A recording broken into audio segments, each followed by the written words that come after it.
Hi ಎಲ್ರಿಗೂ ನಮಸ್ಕಾರ, welcome back to my channel. ನಾನಿವತ್ತು ತುಂಬಾ ರುಚಿಯಾಗಿರುವಂತಹ ಸೋರೆಕಾಯಿ ಕಡಲೆ ಬೇಳೆ ಕೂಟು ಮಾಡ್ತಾಯಿದ್ದೀನಿ. ತುಂಬಾ ರುಚಿಯಾಗಿರುತ್ತೆ. ಚಪಾತಿಗೆ, ಅನ್ನಕ್ಕೆ, ದೋಸೆಗೆ ಇದಕ್ಕೆಲ್ಲನೂ ಸೂಪರ್ ಕಾಂಬಿನೇಷನ್ ಅಂತಲೇ ಹೇಳ್ಬೋದು. ಇದನ್ನು ಒಂದ್ಸರಿ ಟ್ರೈ ಮಾಡಿ ನೋಡಿ. ಇವಾಗ ತುಂಬ ಬಿಸಿಲಿರೋದ್ರಿಂದ ನಾವು ಸೋರೆಕಾಯಿ ತಿನ್ನೋದ್ರಿಂದ ತುಂಬಾ ತಂಪು ದೇಹಕ್ಕೆ.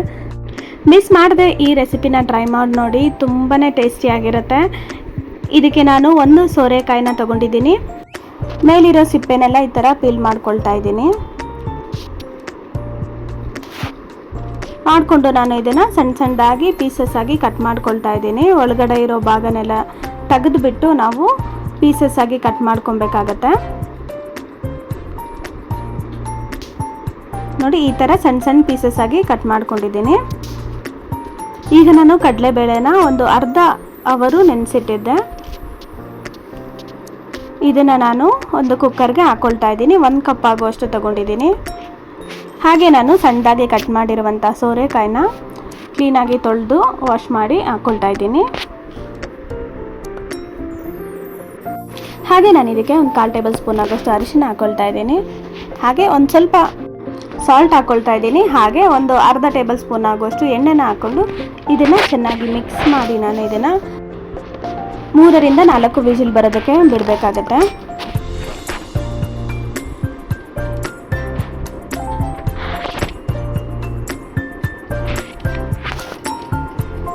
ಈಗ ನಾನು ಒಂದು ಮಿಕ್ಸಿ ಜಾರ್ಗೆ ಒಂದು ಸ್ವಲ್ಪ ಕೊಬ್ಬರಿ ತೊಗೊಂಡಿದ್ದೀನಿ. ಅದ್ರ ಜೊತೆಗೆ ಒಂದು 3 ಹಸಿಮೆಣಸಿನ್ಕಾಯಿ ಹಾಕ್ಕೊಳ್ತಾ ಇದ್ದೀನಿ. ಹಾಗೆ ಸ್ವಲ್ಪ ಬೆಳ್ಳುಳ್ಳಿ, ಹಾಗೆ ಸ್ವಲ್ಪ ಶುಂಠಿ, ಹಾಗೆ ಇದಕ್ಕೆ ಸ್ವಲ್ಪ ಕೊತ್ತಂಬರಿ ಸೊಪ್ಪು ಹಾಕ್ಕೊಳ್ತಾ ಇದ್ದೀನಿ.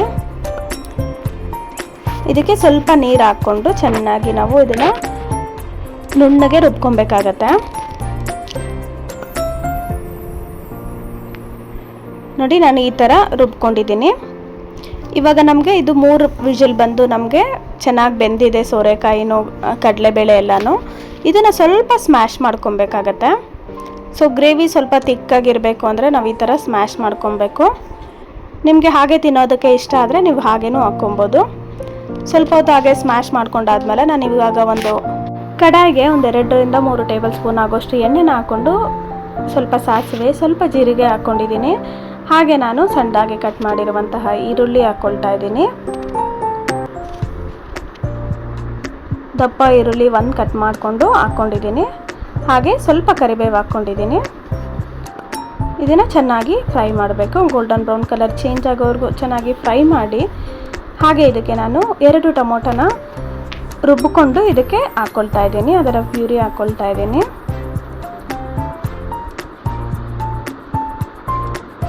ಇದನ್ನು ಕೂಡ ಹಾಕ್ಬಿಟ್ಟು ಚೆನ್ನಾಗಿ ಮಿಕ್ಸ್ ಮಾಡ್ಕೊಬೇಕು. ನಾನು ಇದನ್ನು ಸಪ್ರೇಟಾಗಿ ರುಬ್ಬಿದ್ದೀನಿ, ಮಸಾಲೆ ಸಪ್ರೇಟಾಗಿ ರುಬ್ಬಿದ್ದೀನಿ.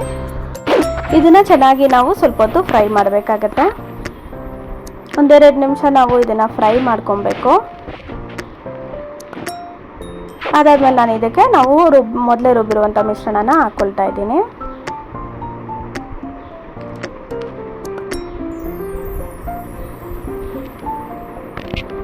ಅದಕ್ಕೆ ಸ್ವಲ್ಪ ನೀರು ಸೇರಿಸಿ ಹಾಕ್ಕೊಂಡು ಇದನ್ನು ಚೆನ್ನಾಗಿ ಮಿಕ್ಸ್ ಮಾಡ್ಕೊತಾ ಇದ್ದೀನಿ. ಮಿಕ್ಸ್ ಮಾಡಿಕೊಂಡು ಇದನ್ನು ಚೆನ್ನಾಗಿ ಕುದಿಯೋಕ್ಕೆ ಬಿಡಬೇಕಾಗತ್ತೆ.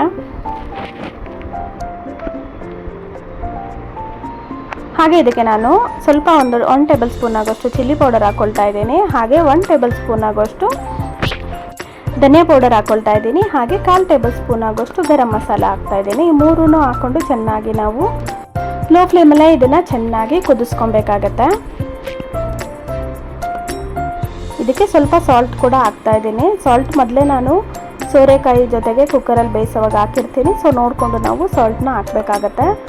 ನೋಡಿ, ಮಸಾಲೆ ಎಲ್ಲ ಎಣ್ಣೆ ಎಲ್ಲ ಸೈಡಲ್ಲಿ ಬಿಟ್ಕೊಳ್ಳುತ್ತೆ. ಸೊ ಅಲ್ಲಿವರೆಗೂ ನಾವು ಮಸಾಲೆನ ಚೆನ್ನಾಗಿ ಕುದಿಸ್ಕೊಂಡಾದ್ಮೇಲೆ ನಾನು ಈ ಸೋರೆಕಾಯಿ ಮತ್ತು ಕಡಲೆಬೇಳೆ ಬೇಯಿಸಿರೋದನ್ನು ಹಾಕ್ಕೊಂಡು ಮಿಕ್ಸ್ ಮಾಡ್ಕೊಳ್ತಾ ಇದ್ದೀನಿ.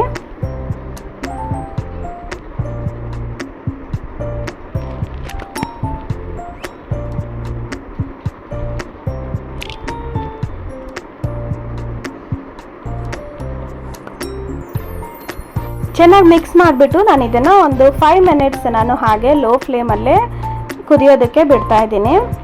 ಒಂದು 5 ನಿಮಿಷ ನಾವು ಹಾಗೆ ಇದನ್ನು ಕುದಿಯೋದಕ್ಕೆ ಲೋ ಫ್ಲೇಮಲ್ಲಿ ಬಿಡಬೇಕಾಗತ್ತೆ. 5 ನಿಮಿಷ ಆದಮೇಲೆ ನೋಡಿ, ನಮಗೆ ತಿಕ್ಕಾಗಿ ಗ್ರೇವಿ ರೆಡಿಯಾಗಿದೆ.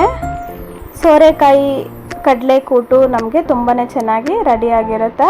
ಇದಕ್ಕೆ ಸ್ವಲ್ಪ ಕೊತ್ತಂಬರಿ ಸೊಪ್ಪು ಹಾಕ್ಕೊಂಡು ಸ್ವಲ್ಪ ತುಪ್ಪನ ಹಾಕ್ಕೊಳ್ತಾ ಇದ್ದೀನಿ. 1 ಟೇಬಲ್ ಸ್ಪೂನ್ ಆಗೋಷ್ಟು ಸ್ವಲ್ಪ ತುಪ್ಪನ ಹಾಕ್ಕೊಂಡು ಮಿಕ್ಸ್ ಮಾಡಿಕೊಂಡ್ರೆ ನಮಗೆ ತುಂಬಾ ರುಚಿಯಾಗಿ ಸೋರೆಕಾಯಿ ಕಡಲೆಕೂಟು ರೆಡಿಯಾಗುತ್ತೆ. ಒಂದ್ಸರಿ ಟ್ರೈ ಮಾಡಿ ನೋಡಿ, ಇದನ್ನು ತುಂಬಾ ರುಚಿಯಾಗಿರುತ್ತೆ. ಚಪಾತಿಗೆ, ಅನ್ನಕ್ಕೆ, ದೋಸೆಗೆ ಇದಕ್ಕೆಲ್ಲ ಕಾಂಬಿನೇಷನ್ ಆಗಿ ತುಂಬ ಚೆನ್ನಾಗಿರುತ್ತೆ.